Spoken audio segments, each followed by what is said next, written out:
Welcome to our step-by-step guide on mastering the art of essay writing. Writing an essay can be a daunting task, but with the right approach, you can craft a compelling and well-structured piece that will impress your readers. First, start by choosing a topic that you are passionate about or that interests you. This will make the writing process much more enjoyable and engaging. Next, conduct thorough research on your chosen topic. Gather information from reputable sources such as books, academic journals, and reputable websites. Take notes and organize your thoughts before you start writing. Once you have gathered all your research, it's time to create an outline for your essay. This will help you stay organized and ensure that your essay flows logically from one point to the next. With your outline in hand, start writing your essay.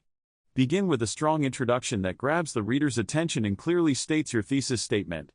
Follow this with well-developed body paragraphs that support your thesis with evidence and analysis.